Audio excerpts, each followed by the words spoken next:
So, you know how when you're shooting, and then you see that slowness? That's what I'm talking about, that slowness. Now there are two ways that you can actually combat that to aim better with the way. So, here... Okay, I failed that time. I fail more times when I'm practicing, I feel like, than when I'm actually playing. Okay, so you shoot here, and then you do this. So basically... So I was shooting there, right? And then I overshot it a little, I aimed over here to combat the slowness. Let me demonstrate something real quick.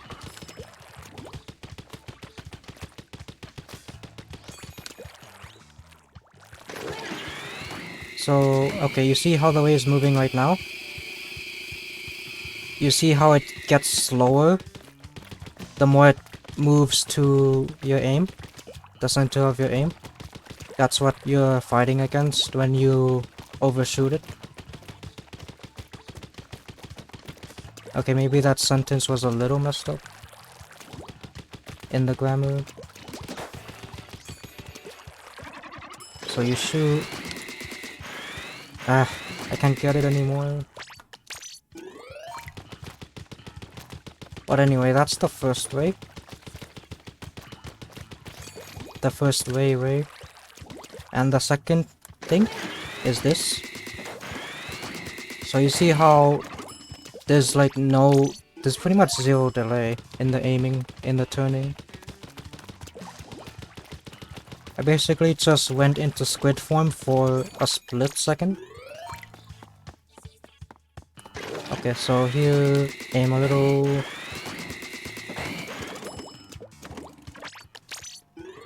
So that's basically what I discovered.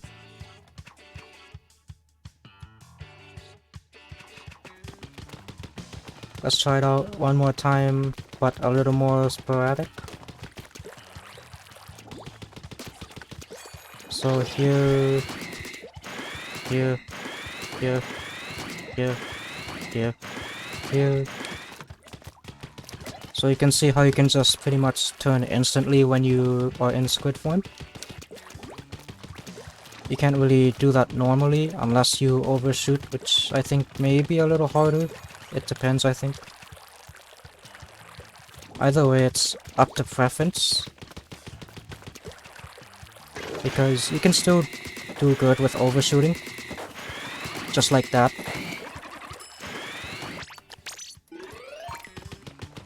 I still managed to hit my targets pretty quickly with overshooting.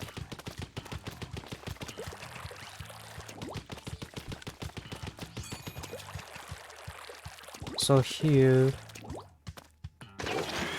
And then... There's also another thing that I'd like to mention. So you noticed before, when I was shooting the target with the ray, I was turning before the target even died. So let me demonstrate that. So shooting, not dead yet, turn.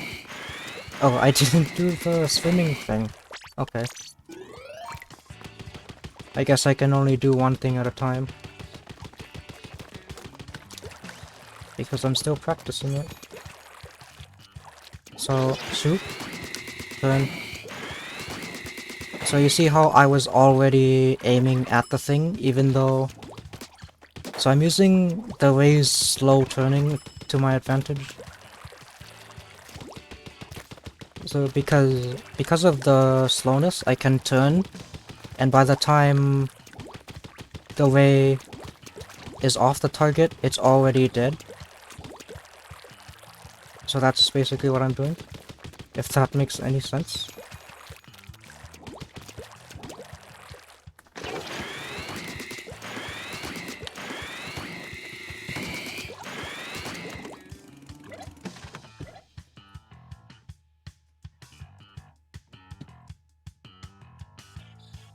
Okay, so we have like 15 more minutes. I don't know what else I can do.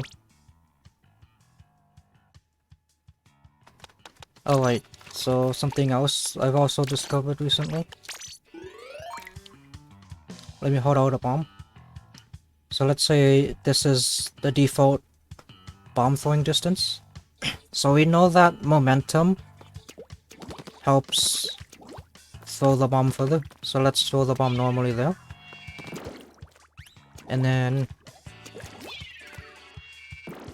I kind of stepped over the line, but you can see that there's more than a line's worth over here. That's because of the momentum.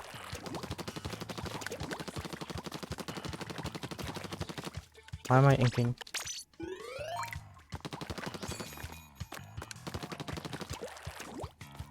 So, aim the bomb there. It goes that far. Aim the bomb there and jump. It goes slightly...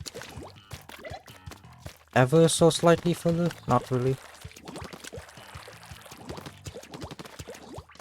So let's try that again. Throw it there. And clear difference right there.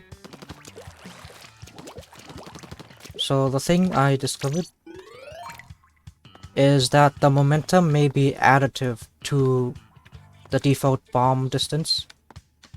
So you can see how I'm moving, but when I stop, the bomb cursor kind of goes back a little bit. When I move forward, it goes forward a little. It's still going forward. But when I stop, it moves back a little. You see that? That's the momentum being added to the default bomb throwing distance. And you can see it goes to the side too. You can see how it wiggles back and forth, even though I'm just moving in one direction and stopping. This also applies to moving backwards. And I don't think you can really see it when you're swimming. Because you're swimming, you can't really see it. But I think when you're swimming, it's just... the momentum is much more.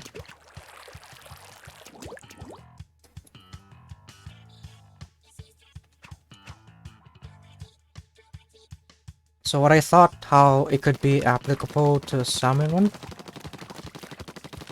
is, other than understanding bomb momentum and stuff, if you have a fly fish right here, you're right under it and you want to get a bomb in, but normally you can't.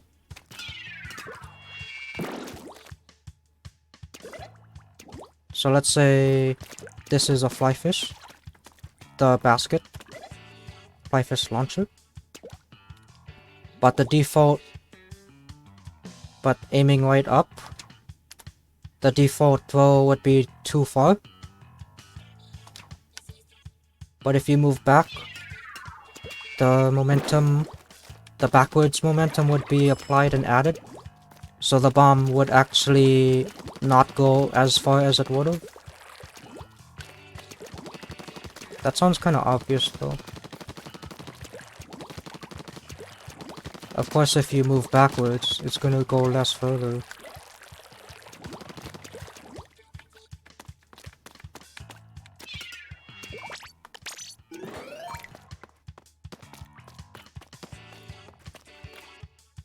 So let's throw a bomb, aim at that gray line, go. And we're gonna apply backwards momentum. So you can see the difference right here.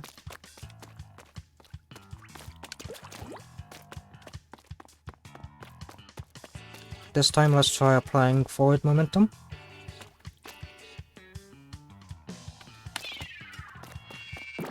And you can see this went further. You can see how it's kinda even.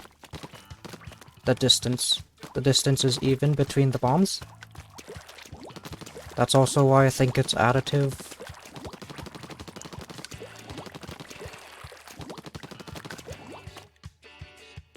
Okay, what time is it? 10 more minutes. What else is there?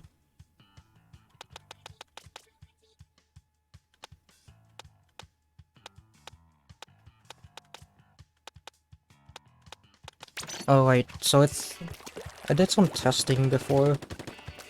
Maybe better to just go to my clips. I think I still have clips of it. Yes I do.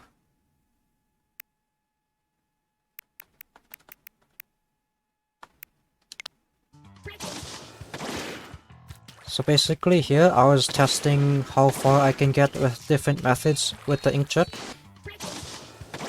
So here I was in this specific clip I was shooting the ground and then swimming in it. I did multiple variations. So here I only did it once and I kept going. You can see the distance there. And here I threw a bomb first to add to the amount of ink on the floor. And then I kind of reached further. Here I shot once. Shot again. Maybe I shoot one more time. No. I reached further.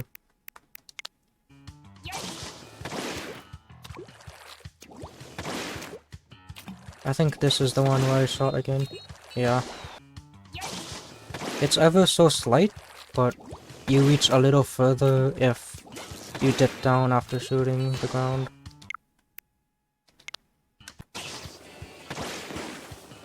Here I shot far ahead instead. And I reach about the same distance as the other kinds of methods.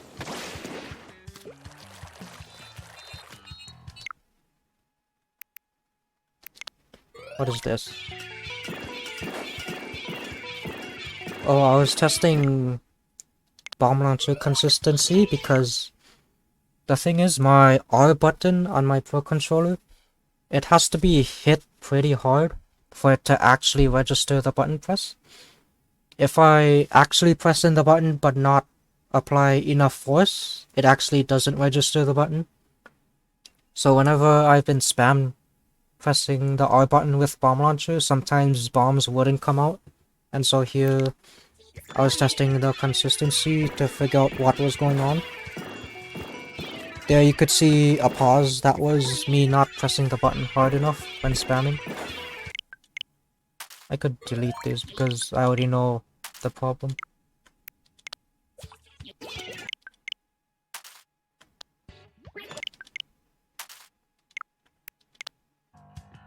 What is this?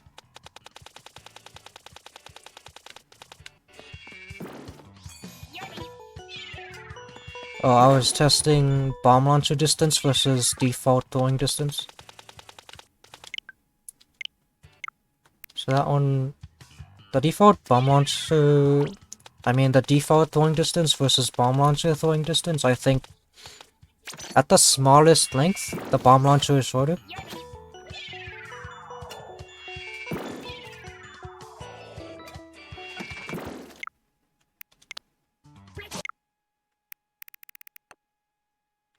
Oh yeah, here's a clip of me doing the fast aiming with the ray.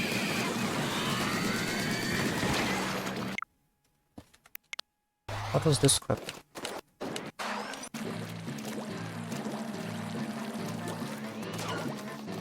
Oh, it was this. Wait.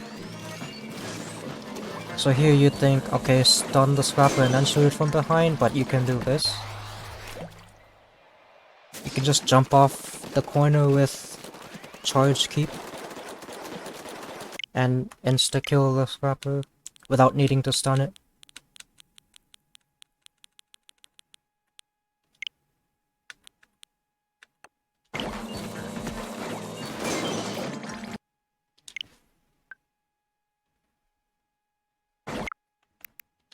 Pretty sure I saw that technique from Johan on Twitter.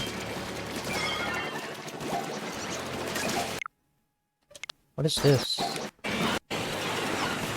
Oh, it was the Moz thing.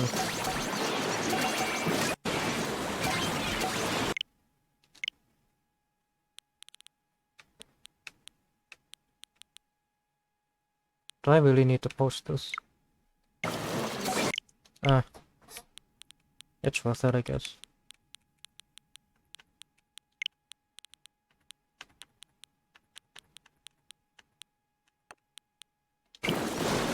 So here you can see I was stopped, but because the Mars attacked, it didn't follow me up the wall and stop me from going further up, and so I make it back up. I also saw a clip of Mars boosting a player up a wall, but I have yet to accomplish that.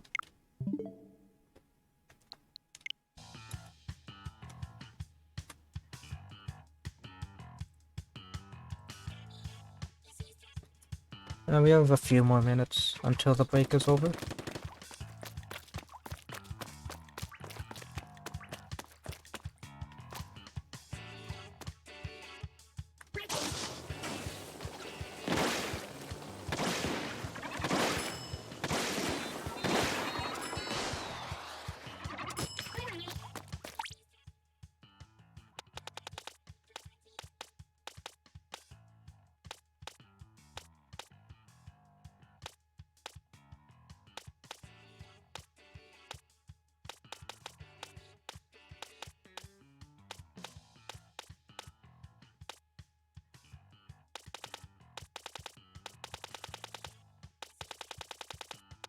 But for the weapons, so we have Bloblobber, Splatter Shot, E-Leader, and Dappos.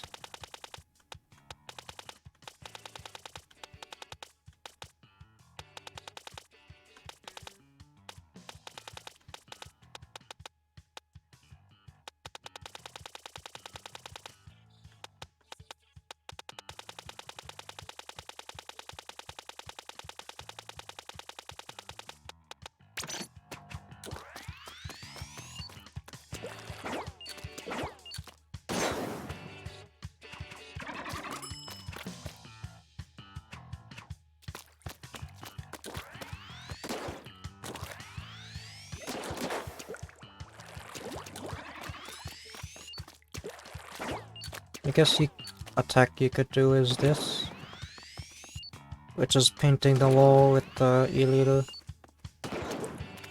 At least the long walls. It doesn't really make sense to do it if it's a short wall in width, because at that point you can just paint it normally like this, and it would be faster.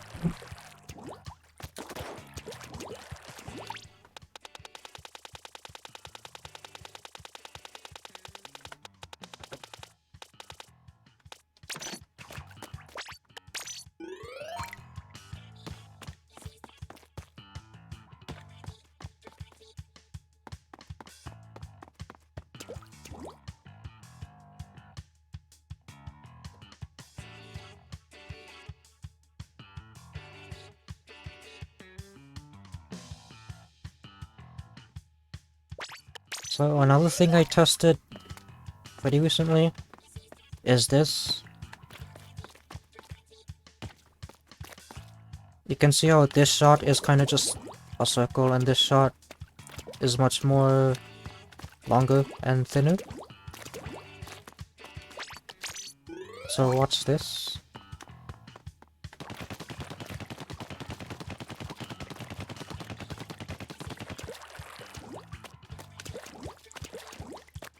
So at a certain, after a certain angle, after pointing at the ground, I mean not really, after a certain angle of aiming, the shot type changes, the bullet type changes.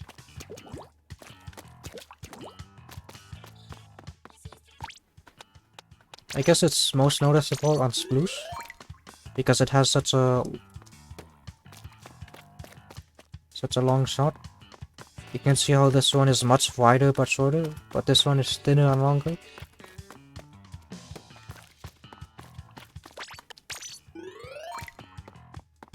So if I just shoot down and walk to the side, you can see it's like that. But if I shoot a little more forward, you can see the shot reaches out further.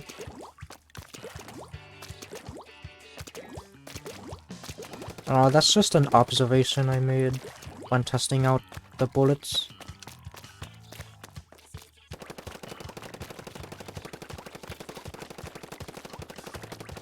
There's also this. At a certain angle of the wall, you can make it as if it's normal ground. Instead of just this, you can make it as if the bullet is like this, the end bullets. You can see it happened. Kinda hard to do, so it may not be worth doing. It's probably faster to just ink it normally. You can do it with stuff like Dynamo. I can show that real quick. I don't think you can do it with blasters. So Dynamo at a certain angle, that'll happen.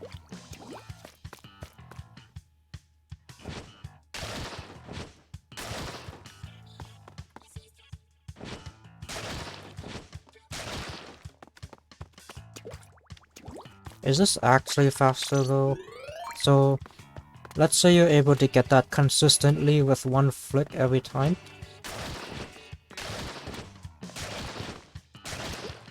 That's about the equivalent, so you'd be spending 2 flicks? Let's try it with 1 flick. And the ink drips down. Preferably you wouldn't want these inconsistent ink drops. You'd want it clean paint like that, so that it's easier to get up.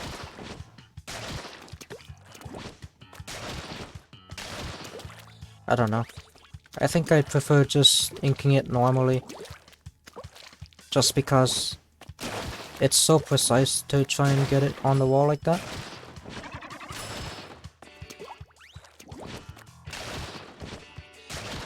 And now I'm able to get it every time?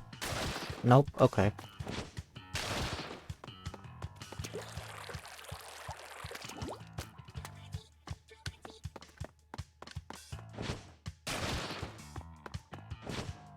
Huh. What about carbon then?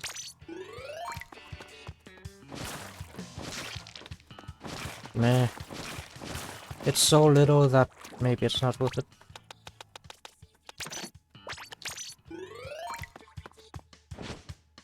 Okay.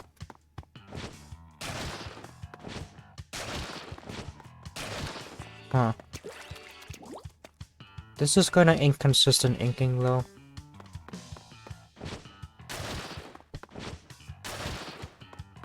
If it were more consistent, I'd probably wanna practice it.